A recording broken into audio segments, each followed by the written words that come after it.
আমি এখন দাঁড়িয়ে আছি জার্মানির ফ্রাঙ্কফুর্ট শহরে। এই জায়গাটার নাম হচ্ছে আম রোমার হফ। আমি জানি না কীভাবে উচ্চারণ করে, বাট দিস ইজ আমার এই পর্যন্ত ক্ষমতা এইভাবে বলার। তো এই যে দেখা যাচ্ছে এখানে বাস দেখা যাচ্ছে, আপনারা দেখতে পাচ্ছেন পেছনে বাস ধোয়ার জায়গা।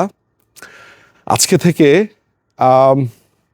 প্রায় 48-49 বছর আগে আমার বাবা এইখানে চাকরি করতেন এবং তিনি অড জব করতেন। আমার বাবা কিন্তু এই বাসগুলো ধুতেন, এটাই ছিল তার সেই সময়ের চাকুরি। এবং আমি এটাও বলি, যখন বঙ্গবন্ধুকে খুন করা হলো 1975 সালে, খুন করার পরে আমার আব্বার বিরুদ্ধে তখন হুলিয়া জারি হয়েছে, খুঁজছে। বাবা নানানভাবে পালিয়ে চলে আসলো হচ্ছে জার্মানির এই ফ্র্যাঙ্কফুর্ট শহরে। আব্বার নতুন জীবন এখানে শুরু হলো। এখানে স্ট্রাগল লাইফ। আব্বা এখানে এই ট্যুরিং বাস কোম্পানি এই জায়গাতে আব্বা চাকরি করতেন। এবং তিনি এইখানে বাবা আমাকে বলেছেন যে এইখানেই তিনি বাসগুলো পরিষ্কার করতেন, ধুতেন। আমি খালি ভাবছি যে এরকম একটা ভয়ঙ্কর শীতের সময় আমার বাবা বাস পরিষ্কার করতেন, ধুতেন, এবং সেই টাকাগুলো তিনি পাঠাতেন। যত ধার দেনা আছে আমার দাদার, সেগুলো তিনি শোধ করেছেন।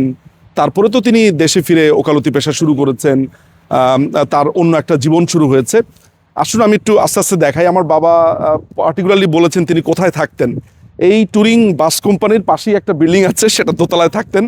তো আজকে বাবাকে আমি সেগুলো ফোনে দেখালাম। তিনি জীবিত আছেন, তিনি আছেন। He is almost 85-86 years old. তো আজকে বাবা দেখে ওই যে পেছনের যে বিল্ডিংটা দেখা যাচ্ছে, ওই বিল্ডিংটাতেই আমার বাবা থাকতেন আসলে। আমরা যাব সামনে 17 নম্বর এম রোমার হোফ। এবং তিনি একটা আমাদের পারিবারিক অ্যালবামের ছবি আছে, আমার বাবা একটা পার্কে ছবি তুলেছেন। আমি সেখানে বসে আজকে ছবি তুলেছি। আমি আসলে খুবই নস্টালজিক একজন মানুষ। আসলে আমার পুরাতন স্মৃতি প্রায় আমি বলি যে আমি এখনও যখন গান শুনি, আমি ওই লেট 80s বা 90s গানের বাইরে আমি যেতে পারি না। আমার মনে হয় আমি ব্যান্ডের গান টান শোনা বন্ধ করে দিয়েছি 99-এর পরে বা 2000-এর পরে যেসব গান এসছে আমার মনেও নাই কি শুনেছি। কিন্তু ওই সময়ের যে ব্যান্ড মিউজিক, যাদের গান শুনতাম, অর্থাৎ আমি আসলে খুবই ওল্ড স্কুল। তো বাবার এই স্মৃতি বিজড়িত এই জায়গাটাতে এসেছি। বাবা কোথায় কাজ করতেন, এই যে আমার মনে আছে আমাদের পারিবারিক অ্যালবামে এই নাইম এখানে একটু ইগুলো দেখাও। এই যে এই বাসের কালারগুলো আমার মনে আছে, বাবা এরকম একটা বাস পরিষ্কার করছিলেন, এরকম একটা ছবি আছে এই কালারটাতে। সো আমি আমার নিজের একটা গল্প বলি। আমি ইন্ডিয়ান রেস্টুরেন্টে ওয়েটার ছিলাম। আমি ইন্ডিয়ান রেস্টুরেন্টে ওয়েটার হিসেবে অনেক দিন কাজ করেছি। আমি রাস্তা পরিষ্কার করেছি, ইংল্যান্ডের রাস্তা পরিষ্কার করেছি, আমি পেপার বিক্রি করেছি, তারপরে হচ্ছে অনেক অর্জব করেছি পড়ালেখা যখন করছিলাম তখন। আমাদের লাইফটা যে খুব স্মুথ ছিল বা আছে তা না, স্ট্রাগল করেছি, নিজেকে গড়েছি। এই যে সংগ্রাম, আমার বাবা 42 বছর প্র্যাকটিস করেছেন অ্যাডভোকেট হিসেবে এবং তিনি রিটায়ার করেছেন সুপ্রিম কোর্টের একজন আইনজীবী হিসেবে। অথচ দেখুন তার জীবনটা কিরকম স্ট্রাগল ছিল। আমার লাইফটা ছিল এমনই, আমি 3 ঘন্টা জার্নি করে যেতাম সেই হিথ্রোর কাছাকাছি একটা ওয়্যার হাউসে। কখনো জব হতো, কখনো জব হতো না। এটা অনেকটা লাক বেইস ছিল। 4 টাকা 75 পাউন্ড, 4 পাউন্ড 75 পেন্স পেতাম পার আওয়ার। মনে আছে 12 ঘন্টা শিফট। এই যে এই বাসাটাতে বাবা থাকতেন, এই ট্যুরিং কোম্পানিরই বাসা, এখানকার দোতলাতে থাকতেন। সো এই হচ্ছে জীবন, এই হচ্ছে জীবনের গল্প।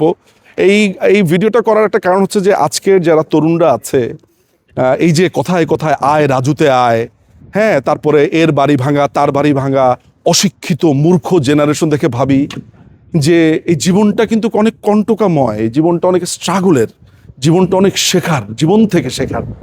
আজকে এরা যা করছে একদিন জানি না রিগ্রেট করবে কি করবে না, কিন্তু আমার মনে হচ্ছে যে আমাদের কাছ থেকেও যদি কিছুটা শেখে, আমরা তো বড় ভাইয়ের মতো আদর করি, স্নেহ করি। এখনও বলি যে এই ভয়ঙ্কর জীবন থেকে ওরা যদি ফেরত আসে, এই জীবনটাকে চেনা, জীবনটাকে বোঝা, পড়ালেখা, বইপত্র, এগুলোতেই তাদের জীবন যাতে হয়। যাই হোক,